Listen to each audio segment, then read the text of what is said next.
कट्टर कार्यकर्ता बता रहे हो, तो कट्टर कार्यकर्ता है तो बीएसपी का कट्टर कार्यकर्ता ये जो बीएसपी को डूबते हुए नैया क्यों नहीं उबार रहा है? नहीं, हमारे लोग जो ना कुछ गुमराह हो, जो हमारे पढ़े लिखे जो लोग है ना, बाबा साहब ने भी कही थी, जो हमारे हमें जो धोखा दिया है वो पढ़े लिखे लोगों ने दिया। तो अब हमारे जो दिल्ली में जो लोग रह गए खासतौर से, उनके कोठी बंगले बन गए, उनकी नौकरियां मिल गई, वो अच्छे बढ़िया हो गए। वो जो उनके पुराने दिन थे ना, जिस ढंग से उनके माँ बाप ने पाला, उनको रोटी नहीं मिलती थी पहनने के लिए, कपड़ा पहनने के लिए मिलता, रोटी खाने को नहीं मिलती थी, वो सारे भूल गई। अब कहा जा रहा है कि बहुजन समाज पार्टी मैदान खाली कर दिया है, रोड पे एकदम खाली है, इसलिए दूसरे लोग आके कब्जा कर रहे हैं। तो लोगों को दिखाओ ना, जो लोग कहते हैं कि जहाँ लाखों लोग, पूरा लखनऊ जाम है। केवल आज के दिन मानो काशीराम को मानने वाले लोग हैं, बहुजन समाज पार्टी के लोग नहीं है। अब आप समझो, देखो बहुत सारी चीजें, आप सवाल भी अजीब है गरीब है। बहुजन समाज पार्टी और पार्टी से काम नहीं करती, दिखावे की तरह काम। बहुजन समाज पार्टी कार्यकर्ता खुद के बलबूते काम करता है, चंदा दूसरे से नहीं मांग के काम करता, खुद के पैसे से, खुद के संसाधन से अपने पूरे देश में चलता है। तो जो महापुरुषों के दिन है, उसी दिन हमारी ताकत दिखाई देती है।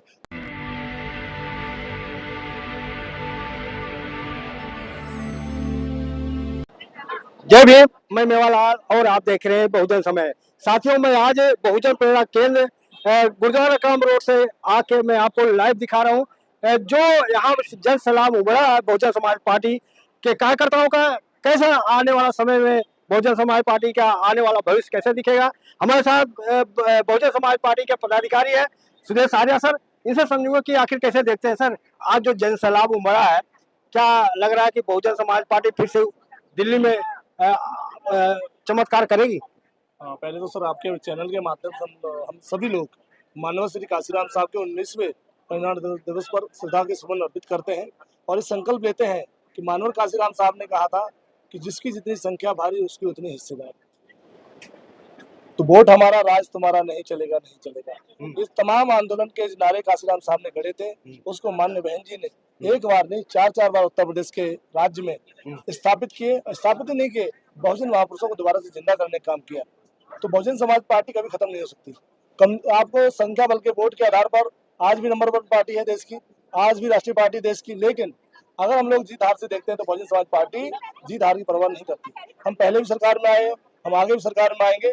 हमारा समाज जो भोला समाज है, कभी कभी बीच में तो भटक जाता है, उन्हें रास्ते पे आ गया। माननीय बहन जी के आह्वान पर आपने देखा होगा लखनऊ में, उत्तर प्रदेश में लाखों की भीड़, उत्तर प्रदेश में लगभग 15 से 17-18 लाख लोग उत्तर प्रदेश में माननीय बहन जी को देखने सुनने के लिए पहुंचे। सर, कहा जा रहा है कि बहुजन समाज पार्टी मैदान खाली कर दिया है, रोड पे एकदम खाली है, इसलिए दूसरे लोग आके कब्जा कर रहे हैं। तो लोगों को दिखाओ ना, जो लोग कहते हैं कि जहाँ लाखों लोग, पूरा लखनऊ जाम है। केवल आज के दिन मानो काशीराम को मानने वाले लोग हैं, बहुजन समाज पार्टी के लोग नहीं है। अब आप समझो, देखो बहुत सारी चीजें, आप सवाल भी अजीब है गरीब है।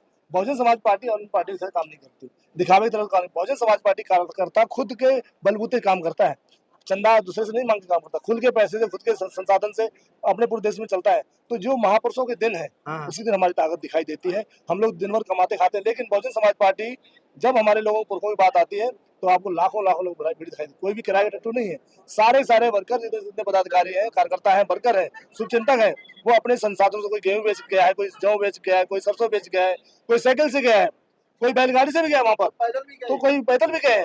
तो ऐसे लोग, जान वाले लोग, बहुजन समाज पार्टी का आंदोलन है। सर, कई लोग कह रहे हैं कि मानवर काशीराम तेरी नेक कमाई, मायावती जी बेच खाई, कैसे देखते हैं, कैसे क्या जवाब देंगे? अब देखो कौन क्या कह रहा है, आपके चैनल कह रहा है, हमारे यहाँ तो कोई सुनता नहीं। अगर ऐसा कोई बोलेगा तो वो पकड़ लेंगे उसका। माननीय बहन जी ने काशीराम साहब को, पूरे आंदोलन को जितना बड़े आयाम पे पहुंचा दिया है ना, माननीय काशीराम साहब आज उनकी पुण्यतिथि पर वो वाकई में खुश होंगे कि माननीय बहन जी जो मेरी परम शिष्या है, उन्होंने बहुजन आंदोलन, बाबा साहब अम्बेडकर के सपनों को जिंदा नहीं किया, अपितु हजारों सालों के लिए अमर कर दिया बहन जी ने। सर, जी, मैं थोड़ा सामाजिक मुद्दे पे आपसे बात कर रहा हूँ कि अभी सीजीआई जो टिप्पणी की थी, खजुराहे के जो मंदिर है, वो वहां से चलते चलते अब जो है सुप्रीम कोर्ट में भी आ गया सर। उनके ऊपर एक शख्स ने जूता उछाला और कह रहा है कि मैंने नहीं किया, जो किया परमात्मा ने किया है। देखो, चाहे सीजीआई के साथ जो हुआ है, वो हमारे नेता आदरणीय बहन जी ने उसका कंडेम किया है, घोर निंदा की। बहुजन समाज पार्टी, हम सब लोग निंदा करते हैं कि भारत के शीर्ष नेतृत्व में बैठे व्यक्ति के साथ अगर इस तरह दुर्व्यवहार हो सकता है, तो गाँव में सबसे कमजोर तबके वाले व्यक्ति के साथ क्या दुर्व्यवहार होता होगा आज भी, तो इसकी हम लोग कल्पना करें। काशीराम साहब ने यही कहा था कि हम लोग कब सीखेंगे, कब समझेंगे कि जो लोग अपने जुर्म जाति करते हैं, हम उनको मुंहतोड़ जवाब अपनी सरकार बनाकर ही दे सकते हैं। हम प्रयास कहाँ कर रहे हैं? बहन जी प्रयास लगातार कर रही है। आज जो लोग शीर्ष पर हैं, चाहे आपका सुप्रीम कोर्ट में हो, चाहे हाई कोर्ट में हो, चाहे आपके राष्ट्रपति हो, इन तमाम लोगों को अपमानित करने का काम इसलिए किया जा रहा है कि समाज के सबसे कमजोर वर्ग को भी उनके मनोबल को तोड़ा जाए। तो जो सीजीआई के साथ हुआ है वो कोई अलग घटना नहीं है, समाज में हर रोज होती है हमारे साथ। हर हमारे दलित बहन बेटी के साथ बलात्कार होता है, हत्या होती है, तमाम नौजवान साथ दुराचार होता है, बहनों बेटियों के साथ, नौजवानों को जेलों में ठूसा जा रहा है, रोजगार से महरूम कर दिया गया। तो तमाम तरह की समस्याएं रोज पैदा हो रही है। सीजीआई पर समस्या एक आ गई है, इसका निदान भी सरकार के पास है। सर जो कृत्य किया है उसका कहना है कि मैं कोई पागल नहीं हूँ, जो मैं किया हूँ हमने क्या कहते हैं जो आहत हुआ है सनातन पर उस पर क्या बदला मैं लिया हूँ। देखो उनके पीछे उनका समाज खड़ा है और सीजीआई के पीछे उसका समाज नहीं खड़ा है। वो समाज कभी कहीं नहीं, जिन लोगों ने कृत्य किया है उसके पीछे उनका समाज खड़ा है, उसलिए वो लेकिन जो किया है वो भी दलित है सर। वो दलित नहीं है। फिर दो बातें हैं, दलित होना अलग चीज है, मनवादी होना अलग चीज है। ये जितने भी दलित आपको दिखाई दे रहे हैं ये चमचे हैं। किन लोगों के चमचे हैं? जो दूसरे के हाथों में खेल रहे हैं, चाहे भाजपा के, कांग्रेस के, आम आदमी पार्टी से, तमाम धार्मिक संगठनों के हाथों में खेल रहे हैं, ये चमचे हैं। तो हम लोगों को देखना चाहिए चमचों का काम यही है। इसीलिए काशीराम साहब कहते हैं चमचों को कुछ मत बोलो, चमचों को कुछ मत बोलो। चमचों के जो हाथ पे है पकड़े हुए हैं उस हाथ पे हमला करो। हाथ में किसके खेल रहे? कांग्रेस के, आम आदमी पार्टी, भाजपा के। तो हमला किस पे करना चाहिए? कांग्रेस, भारतीय जनता पार्टी। अरे सर मैं हिंसक नहीं हूँ, मैं अहिंसक हूँ, मैं बुद्ध को मानता हूँ। तो सब बोलते हैं कत्ल करने वाला हत्यारा भी कहता मैं निर्दोष हूँ, चोरी करने वाला चोर भी ये कहता मैं निर्दोष हूँ। तो उसने जूता उठाकर मारने का प्रयास किया तो वो यही कहेगा मैं थोड़ी मारा या फिर मैं अहिंसक थोड़ी नहीं। ये प्रवृत्ति जो होती है हिंसा की आती है, अहिंसा की थोड़ी आती है। जो जूता मारने काम कर रहा है, जो गाली देने काम कर रहा है, हिंसा का काम है। सर वो कुछ भी बोलता है उससे क्या फर्क पड़ता है? सर उसने तो बार काउंसिल पे टिप्पणी कर दिया कि मेरा गलत कैंसिल किया है। तो वो जो प्रक्रिया सुप्रीम कोर्ट की है, वो क्या प्रक्रिया अपनाते हैं बार कोर्ट, वो उनका काम है, उसमें हमारा टिप्पणी पर उन्होंने जो भी किया होगा कानून के दायरे में, जो इस तरह की धाराएं होती है उसके अंतर्गत किया होगा। ठीक है, धन्यवाद सर। तो आप देख सकते हैं कि किस तरह से बातचीत रही हमारी। प्रतिक्रिया मर्जी में बताएं और आप कहाँ से देख रहे हैं वो भी आप टिप्पणी में लिखेंगे। मैं मेवालाल, बहुजन समय पुराने साथी सर आप बताएं सर, अभी तो मैं सुदेश आर्या सर से बात कर रहा था, आप कैसे देख रहे हैं, कहाँ से हैं आप? मैं दिल्ली से ही हूँ, नॉर्थ ईस्ट से, ठीक है ना। बीएसपी का कट्टर कार्यकर्ता हूँ।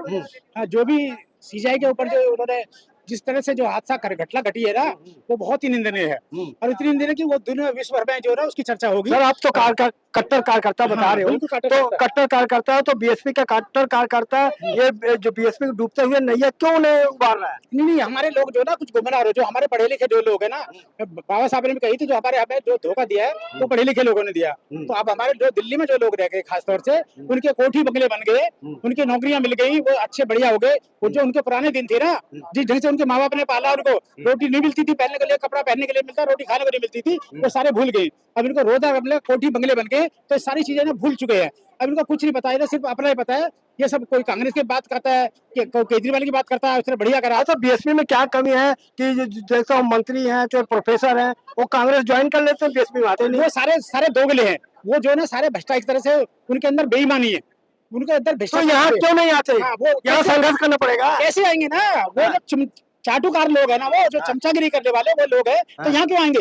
यहाँ चाटुकारी का काम नहीं चलेगा, चमचागिरी यहाँ नहीं चलेगी, ठीक है ना। यहाँ भलाई खाने को नहीं मिलेगा, यहाँ नहीं मिलेगा भलाई खाने को। यहाँ तो सब जो है संघर्ष करना पड़ेगा, सबके लिए संघर्ष करना पड़ेगा, मिट्टी में काम करना पड़ेगा, बिल्कुल मिट्टी में मिलना पड़ेगा सबके लिए, सबको एक समान चलना पड़ेगा, मानव एक समान है यहाँ।